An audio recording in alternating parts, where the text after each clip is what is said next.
ఇవాళ సిట్టు వేయాల్సింది ఎవరి మీద? పొంగులేటి శ్రీనివాసరెడ్డి రాష్ట్ర రెవెన్యూ శాఖ మంత్రి. వారి కొడుకు గూండాగాళ్ళం తీసుకొని పోయి భూములు కబ్జా చేస్తా ఉన్నాడు, ప్రైవేట్ భూములు. వారి మీద సిట్టు వేయండి.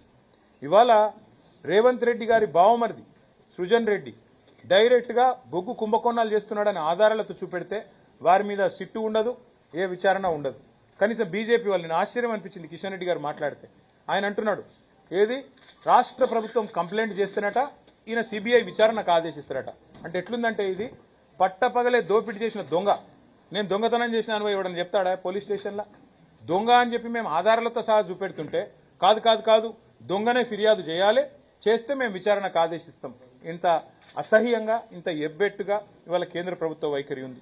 అమృత్ స్కామ్లో సృజన్ రెడ్డి గారి కంపెనీకి అర్హత లేకపోయినా కేంద్ర ప్రభుత్వ పథకం అమృత్లో వీళ్ళ బావమరిది రేవంత్ రెడ్డి గారి బావమరిది ఇవాళ కాంట్రాక్ట్లు ఏవైతే దక్కించుకున్నారో ఆధారాలతో సహా నేను పోయి ఢిల్లీకి పోయి కేంద్ర పట్టణాభివృద్ధి శాఖ మంత్రికి ఇచ్చినాను. వేయండి సిట్టు దాని మీద. అట్లాగే మరి సుప్రీంకోర్టు ఎంపవర్డ్ కమిటీ చెప్పింది, కంచె గచ్చిబౌలి భూముల్లో 10,000 కోట్ల కుంభకోణం జరిగింది, దీని మీద ఒక స్పెషల్ ఇన్వెస్టిగేషన్ టీం వేయండి అని చెప్పి నేను చెప్పడం లేదు, బీఆర్ఎస్ చెప్పడం కాదు. సుప్రీంకోర్టు అపాయింట్ చేసిన సెంట్రల్ ఎంపవర్డ్ కమిటీ కేంద్ర ప్రభుత్వానికి రికమెండ్ చేసింది. ఎందుకు కేంద్ర ప్రభుత్వం స్పందించట్లేదు? ఎందుకు రేవంత్ రెడ్డిని కాపాడుతున్నది? అట్లాగే ప్రధానమంత్రి నరేంద్ర మోడీ గారు తెలంగాణకు వచ్చిన ప్రతిసారి చెప్తారు, ఇక్కడ ఆర్ఆర్ ట్యాక్స్ అమలవుతుంది అంటారు. మరి ఆర్ఆర్ ట్యాక్స్ అమలవుతుందని మీరు చెప్పి సంవత్సరంన్నర అయిపోయింది. రేవంత్ రెడ్డి గారు, రాహుల్ గాంధీ గారు దోపిడీ చేస్తున్నారని మీరే చెబుతూ మీ కేంద్ర హోంశాఖ మంత్రి అమిత్ షా గారేమో తెలంగాణ ఏటీఎంగా మారిపోయింది కాంగ్రెస్ కని స్టేట్మెంట్ ఇస్తారు. మరి దొంగలు పట్టుకోవాల్సింది హోంమంత్రే కదా, పోలీసు వాళ్లే కదా. ఏటీఎంగా మారింది తెలంగాణ అని చెప్తారు, సిట్టు మాత్రం ఉండదు. అట్లాగే మీరు ఆర్ఆర్ ట్యాక్స్ అంటారు, దాని మీద సిట్టు ఉండదు, దాని మీద విచారణ ఉండదు. బొగ్గు కుంభకోణం జరిగిందయ్యా అని చెప్పి ఆధారాలు ఇస్తే దాని మీద సిట్టు ఉండదు.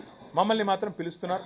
తప్పకుండా మేము ఏ తప్పు చేయలేదు కాబట్టి, మేము ఏ రకంగా కూడా ఎవరికి నష్టం చేయలేదు కాబట్టి ముమ్మాటికి పోతాం. కాకపోతే ఒకటి ఉంది, ఇప్పుడు ప్రభుత్వాన్ని నడిపేటప్పుడు ఇవాళ రేవంత్ రెడ్డికి కూడా తెలుసు, పోలీసులు ఒక పని ఎప్పటికప్పుడు చేస్తూనే ఉంటారు 24/7. ఏంటిది అది? ఇప్పుడు మా ఎమ్మెల్యేలను కొంటూ 50 లక్షల రూపాయలతో ఒక సన్నాసి దొరికిండు 2015లో.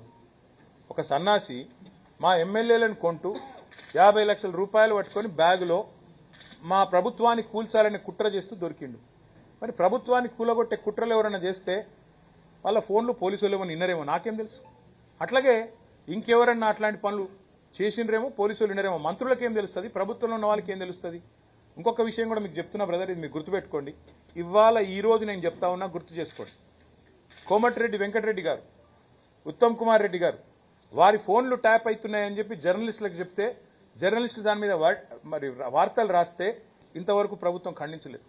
ఇవాళ నేను అడుగుతా ఉన్న రాష్ట్ర డీజీపీ గారిని, రాష్ట్ర ఇంటెలిజెన్స్ ఐజీ గారిని, మీరు ప్రమాణం చేసి చెప్పగలుగుతారా రాష్ట్రంలో ప్రస్తుతం మీరు ఫోన్లు మా ట్యాప్ చేయట్లేదు, మంత్రుల ఫోన్లు ట్యాప్ చేయట్లేదని? ఫోన్ ట్యాపింగ్ అనేది గూఢాచారి వ్యవస్థ అనేది పోలీసులు ఈ రోజు కాదు, నిఘా వ్యవస్థ అనేది శాంతి భద్రతల పరిరక్షణ కోసం. అట్లాగే ప్రభుత్వాల్ని అస్థిరపరిచే కుట్రలు ఎవరైనా చేస్తే దాని నుంచి ప్రభుత్వాలను కాపాడడం కోసం 1952 నుంచి నెహ్రూ గారి టైం నుంచి ఈ రోజు మోడీ గారి టైం. నాకు చాలా ఆశ్చర్యం అనిపించింది. ఇవాళ కేంద్ర హోంశాఖ సహాయ మంత్రి గారు ఏదో మాట్లాడినారు, చూసినారు మా ట్వీట్ ఏదో. ఆయన హోంశాఖ సహాయ మంత్రి, ఆయన ఆధీనంలో ఉండే పోలీసులు కూడా ఇవాళ దేశంలో కొన్ని వేల ఫోన్లు వింటున్నారు. అది ఆయనకు తెలుసో తెలియదో నాకు తెలియదు.